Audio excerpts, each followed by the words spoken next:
மக்களுக்கு புரிதல் இல்ல. கட்டடங்களுக்கு வாஸ்து பாருங்க அப்படின்னா, ஃபோட்டோவுக்கு வாஸ்து ஃபோட்டோ, பார்க்கறது, கடிகாரம். கடிகாரத்துக்கு வாஸ்து பார்க்கறது, தையல் மிஷினுக்கு வாஸ்து பார்க்கறது, இதெல்லாம் தேவையே இல்லைங்க. அது வாழ்வியல். ஒவ்வொருத்தருடைய வாழ்வியல் முறை அப்படிங்கிறது வேற.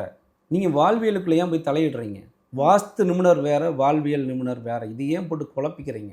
அதனால தான் இன்னைக்கு என்ன பண்றாங்கன்னா, இன்னைக்கு ஒரு ஹோமியோபதி பார்க்குற டாக்டரோ, சித்தா பார்க்குற டாக்டரோ வாஸ்து சொல்றாரு. வாஸ்து நிபுணர்னு ஒரு குரூப் வாஸ்து சொல்ல வந்துட்டோம். ஜோதிடர்கள் இப்போ புதுசா ஜோதிடத்தில வந்து பெருசா பணம் வந்து அவங்க ஈட்ட முடியறதில்ல. அவங்க என்னதான் மூச்ச போட்டு சொன்னாலும் ரூ. 2000 5000க்கு மேல ஒண்ணும் பண்ண முடியல. அப்ப என்ன பண்றாங்க, ராகு, கேது, செவ்வாய்ன்னு பயமுறுத்தி மக்கள, அப்படியே எனக்கு வாஸ்து தெரியும்ன்னு சொல்லி, ஒரு 50,000 1,00,000 ஃபீஸ போட்டு வாஸ்துக்குள்ள வந்துட்டாங்க.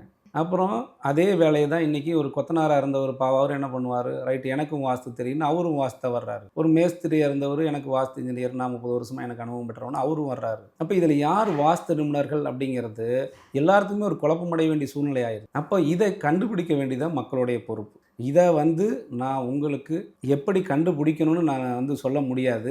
ஏன்னா, அது வந்து உங்கள பொறுத்தது. அது நான் சொல்றதும் சரியான வழிமுறையா இருக்காது.